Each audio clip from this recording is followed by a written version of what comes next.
ನಾವು ಎಲ್ಲರೂ ಬಾಲ್ಯದಿಂದ ಒಂದೇ ಒಂದು ಸರಳ ನಿಯಮವನ್ನು ಕಲಿತಿದ್ದೇವೆ. ಬೆಂಕಿಗೆ ನೀರು ಸುರಿದರೆ ಅದು ನಂದುತ್ತದೆ. ಈ ನಿಯಮ ನಮಗೆ ಅಷ್ಟು ಸಹಜವಾಗಿ ಬಿಟ್ಟಿದೆ ಎಂದರೆ ನಾವು ಅದನ್ನು ಪ್ರಶ್ನಿಸುವುದೇ ಇಲ್ಲ. ಆದರೆ ಒಂದು ಕ್ಷಣ ಯೋಚಿಸಿ ನೋಡಿ, ನಮ್ಮ ಸೂರ್ಯವು ಕೂಡ ಒಂದು ಬಾರಿ ಅಗ್ನಿಗೋಳವೇ. ಅಂದರೆ ಅದರ ಮೇಲೆ ನೀರು ಸುರಿದರೆ ಏನಾಗುತ್ತದೆ?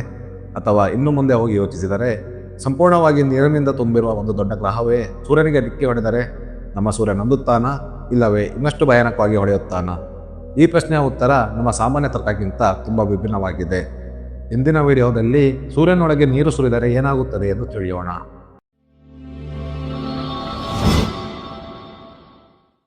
ಮೊದಲು ನಾವು ಸೂರ್ಯನ ಗಾತ್ರವನ್ನು ಅರ್ಥ ಮಾಡಿಕೊಳ್ಳಬೇಕು. ನಮ್ಮ ಭೂಮಿ ನಮಗೆ ಬಹಳ ದೊಡ್ಡದಾಗಿ ಕಾಣಬಹುದು, ಆದರೆ ಸೂರ್ಯನ ಮುಂದೆ ಭೂಮಿ ಒಂದು ಸಣ್ಣ ಧೂಳಿನ ಕಣದಷ್ಟೇ.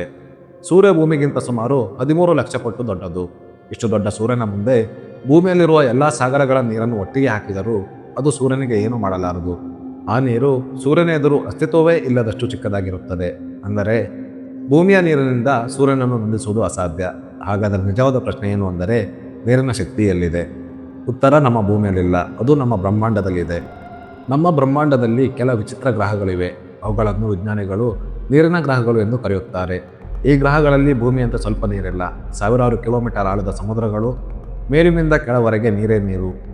ಭೂಮಿಯಿಂದ ಸುಮಾರು 48 ಪ್ರಕಾಶ ವರ್ಷ ದೂರ ಇರುವ ಒಂದು ಇಂತಹ ಗ್ರಹ ಭೂಮಿಗಿಂತ ಬಹಳ ದೊಡ್ಡದು. ಇದನ್ನು ಸೂಪರ್ ಅರ್ತ್ ಎಂದು ಕರೆಯಲಾಗುತ್ತದೆ.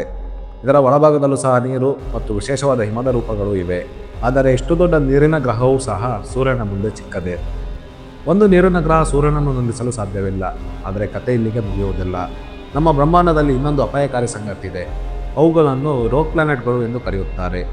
ಇವು ಯಾವುದೇ ನಕ್ಷತ್ರದ ಸುತ್ತ ತಿರುಗುವುದಿಲ್ಲ. ಆಕಾಶದಲ್ಲಿ ಸ್ವತಂತ್ರವಾಗಿ ಅಲೆದಾಡುತ್ತಿರುತ್ತವೆ. ಯಾವ ದಿಕ್ಕಿಗೆ ಬೇಕಾದರೂ ಸಾಗಬಹುದು. ಒಂದು ವೇಳೆ ಸಂಪೂರ್ಣವಾಗಿ ನೀರಿನಿಂದ ತುಂಬಿದ ಒಂದು ರೋಗ್ ಪ್ಲಾನೆಟ್ ನಮ್ಮ ಸೌರವ್ಯಕ್ಕೆ ನುಗ್ಗಿಬಿಟ್ಟರೆ ಮತ್ತು ಸೂರ್ಯನ ಭಾರೀ ಆಕರ್ಷಣಾ ಶಕ್ತಿ ಅದನ್ನು ತನ್ನ ಕಡೆ ಸೆಳೆದರೆ ಆ ಗ್ರಹ ನೇರವಾಗಿ ಸೂರ್ಯನತ್ತ ಬೀಳುವ ಸಾಧ್ಯತೆ ಇರುತ್ತದೆ.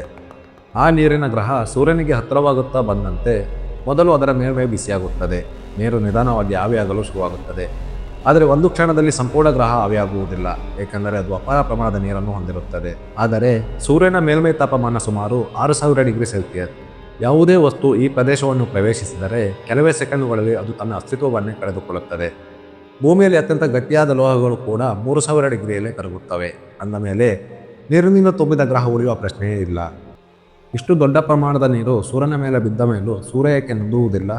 ನಾವು ಭೂಮಿಯಲ್ಲಿ ನೋಡಿದರೆ ಬೆಂಕಿಗೆ ನೀರು ಹಾಕಿದರೆ ಅದು ತಕ್ಷಣ ನಂದುತ್ತದೆ. ಆದರೆ ಸೂರ್ಯ ಭೂಮಿಯ ಬೆಂಕಿಯಂತೆ ಅಲ್ಲ. ಭೂಮಿಯ ಬೆಂಕಿಗೆ ಆಮ್ಲಜನಕ ಬೇಕು, ಆದರೆ ಸೂರ್ಯನೊಳಗೆ ಆಮ್ಲಜನಕವೇ ಇಲ್ಲ.